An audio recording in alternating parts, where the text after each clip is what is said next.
Assalamualaikum warahmatullahi wabarakatuh. Selamat pagi yang terhormat Ibu Kasmana Magister Pendidikan selaku dosen pengampu mata kuliah Bahasa Indonesia. Dan tak lupa juga teman-teman sekalian yang saya banggakan. Sebelumnya perkenalkan, nama saya Mutia Hanum sebagai moderator di sini dan juga presentator pertama. Adapun juga rekan-rekan saya yaitu Melda Angelika selaku presentator kedua dan Muhammad Reza Falevi selaku presentator ketiga. Dan pada pertemuan kali ini, kelompok kami akan membahas materi jenis paragraf dan pembagian paragraf yaitu untuk pembahasan pertama akan disampaikan oleh saya sendiri. Jenis paragraf, eksposisi. Eksposisi artinya paparan. Paragraf ini bersifat menjelaskan dan memaparkan secara rinci sesuatu baik berupa informasi dari berita maupun sekedar pengetahuan umum. Ciri-ciri paragraf eksposisi. 1. Memaparkan definisi dan memaparkan langkah-langkah atau metode atau melaksanakan suatu tindakan. Kedua, gaya penulisannya bersifat informatif. Ketiga, menginformasikan atau menceritakan sesuatu yang tidak bisa dicapai oleh alat indera. Keempat, paragraf eksposisi umumnya menjawab pertanyaan apa, siapa, di mana, kapan, mengapa, dan bagaimana. Contoh, pasar Tanah Abang adalah pasar yang kompleks. Di lantai dasar terdapat 90 kios penjual kain dasar. Setiap hari rata-rata terjual 300 meter untuk setiap kios. Data ini dapat diperkirakan berapa besarnya uang yang masuk ke kas DKI dari pasar Tanah Abang. Narasi. Narasi artinya bercerita. Berarti paragraf yang menceritakan suatu kejadian atau peristiwa dan disusun waktunya secara kronologis atau berurutan. Paragraf ini terbagi menjadi dua, yaitu ekspositoris atau nyata dan sugestif atau hayalan. 1. Cerita nyata atau karangan. Kedua, kronologis. Ketiga, banyak kata penghubung. Keempat, terdapat unsur intrinsik dan ekstrinsik. Contoh, Pak Haji adalah orang yang paling dihormati di kampungku dan dia adalah ayahku. Setiap pagi kami selalu melakukan olahraga jogging. Ketika lewat pasar, kami disapa oleh para penjual dan pembeli. Dan terakhir melewati pemukiman warga kami, disapa bahkan dikasih minum. Meskipun begitu Pak Haji tidak sombong. Persuasi. Persuasi artinya bujukan. Dengan persuasi, penulis bertujuan mempengaruhi pembaca agar percaya dan melakukan apa yang diinformasikan di wacana tersebut. Ciri-ciri paragraf persuasi. 1. Harus menimbulkan kepercayaan para pembacanya. 2. Terdapat bukti atau fakta agar pembaca lebih yakin. Ketiga, terdapat kata bujukan dan anjuran, misalkan sebaliknya, mari dan lain-lain. 4. Biasanya ada diberi alasan atau keuntungan bagi mereka yang mengikuti bujukan atau anjuran tersebut. Contoh, masyarakat Hindu di Bali mempunyai upacara kematian yang sangat unik dan mempunyai daya tarik tersendiri bagi wisatawan. Ritual unik ini disebut dengan ngaben. Ngaben adalah ritual pembakaran mayat sebagai simbol penyucian roh orang yang sudah meninggal. Karena dalam pelaksanaannya membutuhkan berbagai perlengkapan dengan biaya yang cukup besar, maka tak semua orang telah meninggal bisa langsung diaben. Jenazah yang belum diaben biasanya akan dikubur terlebih dahulu hingga menunggu perlengkapan ngaben telah siap. Jika ingin melihat ritual yang sangat unik ini, tidak ada salahnya Anda berkunjung ke Provinsi Bali karena upacara ngaben dilakukan oleh hampir seluruh masyarakat Hindu di Bali. Itu dia penjelasan dari saya. Selanjutnya akan dijelaskan oleh teman saya, Melda. Kepada Melda, saya persilahkan. Baik, terima kasih. Selanjutnya saya akan menjelaskan apa itu argumentasi dan deskripsi. Yang pertama, argumentasi. Argumentasi artinya alasan yang berdasarkan fakta dan data. Jadi, argumentasi adalah jenis paragraf yang membuat opini, gagasan dan pendapat-pendapat dari penulis dan berdasarkan sudut pandang dan keyakinannya. Biasanya untuk memperkuat pendapatnya, penulis akan melampirkan bukti-bukti supaya pembaca yakin. Ciri-ciri paragraf argumentasi yaitu: pertama, menjelaskan suatu pendapat agar pembaca yakin. Kedua, memerlukan fakta untuk membuktikan pendapatnya, biasanya berupa gambar atau grafik dan lain-lain. Ketiga, menggali sumber ide dari pengamatan, pengalaman, dan penelitian. Dan yang keempat, penutup berisi simpulan. Contoh dari paragraf argumentasi yaitu: sebagian anak Indonesia belum dapat menikmati kebahagiaan masa kecilnya. Pernyataan demikian pernah dikemukakan oleh seorang pakar psikologi pendidikan Sukarton 1992, bahwa anak-anak kecil di bawah umur 15 tahun sudah banyak yang dilibatkan untuk mencari nafkah oleh orang tuanya. Hal ini dapat dilihat masih banyaknya anak kecil yang mengamen atau mengemis di perempatan jalan atau mengais kotak sampah di TPA. Kemudian hasilnya akan diserahkan kepada orang tuanya untuk menopang kehidupan keluarga. Lebih-lebih sejak negeri kita terjadi krisis moneter, kecenderungan orang tua mempekerjakan anak sebagai penopang ekonomi keluarga semakin terlihat di mana-mana.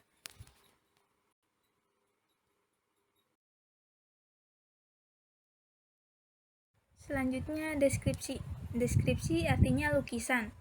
Lebih mudah dimengerti, paragraf deskripsi adalah paragraf yang menggambarkan dan menjelaskan suatu objek dan adanya kata-kata yang bisa diimajinasikan sehingga ketika dibaca seolah-olah kita melihat, mendengar, dan merasakan apa yang disampaikan dalam paragraf tersebut. Objek dalam paragraf deskripsi bisa tempat, orang, sifat, hewan, tumbuhan, atau yang lainnya. Ciri-ciri dari paragraf deskripsi yaitu: 1. Menggambarkan suatu objek. 2. Penggambaran dilakukan dengan melibatkan panca indera. Dan yang ketiga, menjelaskan ciri-ciri objek. Contoh dari paragraf deskripsi yaitu: Pantai Nusa Penida memiliki tata keindahan alam yang menarik, khususnya bagi wisatawan yang mendambakan suasana nyaman, tenang, jauh dari kebisingan kota. Pohon-pohonnya rindang, bentangan lautnya luas. Bagi penyelam, Pantai Nusa Penida juga menawarkan keindahan ikan laut yang sedang berenang. Pemda Bali harus menata dan mengelola Pantai Nusa Penida sebagai tujuan wisata alternatif. Sekian penjelasan dari saya, dan penjelasan selanjutnya akan dijelaskan oleh rekannya saya.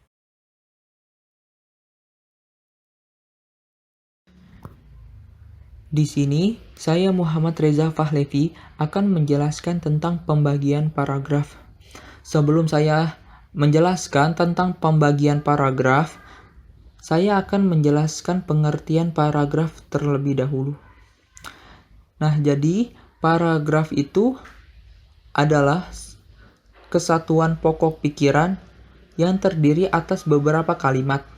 Sebuah paragraf terdiri atas satu pokok pikiran atau satu gagasan utama. Kalau menurut Chair, paragraf itu adalah satuan bahasa yang terdiri atas dua buah kalimat atau lebih yang saling berkaitan dan memiliki satu kesatuan yang utuh dan padu. Kalau menurut Kamus Besar Bahasa Indonesia, paragraf adalah bagian bab dalam suatu karangan, biasanya mengandung satu ide pokok dan penulisannya dimulai dengan garis baru. Jadi itu pengertian tentang paragraf. Nah, selanjutnya saya akan menjelaskan tentang pembagian paragraf. Yang pertama ada paragraf pembuka. Jadi penjelasannya itu, paragraf pembuka itu adalah paragraf yang berfungsi sebagai pengantar pembaca untuk menuju ke topik pembahasan, ide, atau gagasan pada sebuah teks atau wacana. Secara fungsional, paragraf pembuka haruslah mampu menggiring pembaca untuk meneruskan aktivitas membacanya hingga menuju pokok permasalahan dalam sebuah teks. Paragraf pembuka juga harus dapat menarik minat dan perhatian pembacanya, serta juga sanggup menghubungkan pikiran pembaca kepada masalah yang akan disajikan selanjutnya.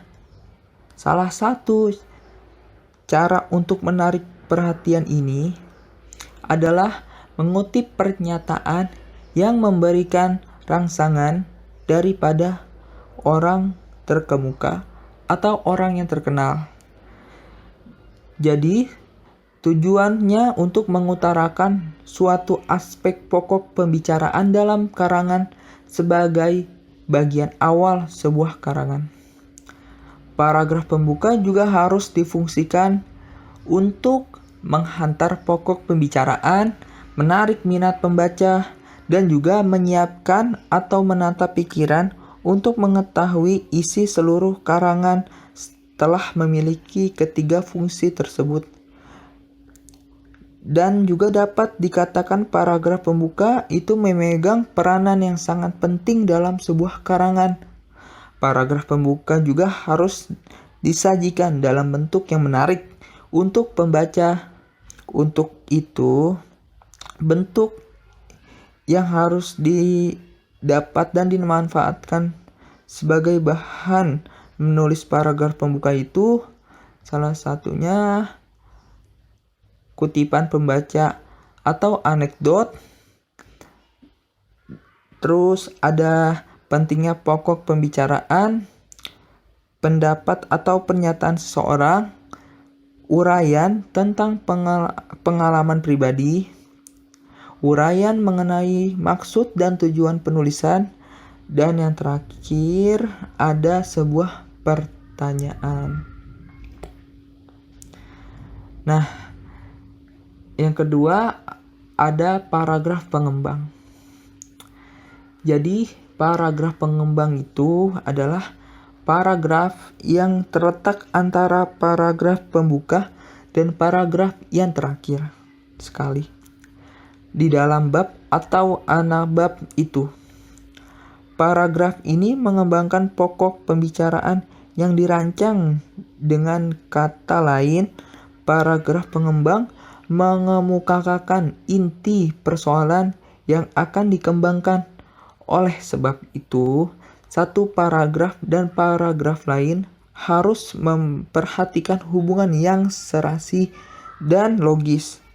Paragraf itu juga dapat dikembangkan dengan cara dispositoris, dengan cara deskriptif, dengan cara naratif, atau dengan cara argumentasi yang akan dibicarakan pada halaman-halaman selanjutnya. Nah, dan juga bertujuan untuk mengembangkan pokok pembicaraan suatu karangan yang sebelumnya telah dirumuskan dalam alinea pembuka. Paragraf pengembang ini juga di dalamnya ada karangan yang dapat difungsikan untuk mengemukakan inti persoalan, memberikan ilustrasi, menjelaskan hal yang akan diuraikan pada paragraf berikutnya, dan terakhir meringkas paragraf sebelumnya. Nah, yang terakhir ada paragraf penutup. Paragraf penutup itu adalah paragraf yang terdapat pada akhir karangan atau pada akhir suatu kesatuan yang lebih kecil di dalam karangan itu. Paragraf penutup berupa simpulan semua pembicaraan yang telah dipaparkan pada bagian-bagian sebelumnya. Paragraf penutup juga sering merupakan pernyataan kembali maksud penulis agar lebih jelas. Mengingat paragraf penutup dimaksudkan untuk mengakhiri karangan, penyajian harus memperhatikan hal-hal yang ada di bawah ini. Nah, jadi tuh ada penyajian khusus di akhir paragraf. yang terdiri dari sebagai bagian penutup paragraf tidak boleh terlalu panjang. Isi paragraf harus berisi simpulan sementara atau simpulan akhir sebagai cerminan inti seluruh uraian. Sebagai bagian yang paling akhir dibaca, disarankan paragraf ini dapat menimbulkan kesan yang mendalam bagi pembacanya. Jadi, itu penjelasan mengenai paragraf, mulai dari pengertian sampai pembagian paragrafnya. Kurang lebihnya mohon maaf, dan saya akan kembalikan kepada moderator.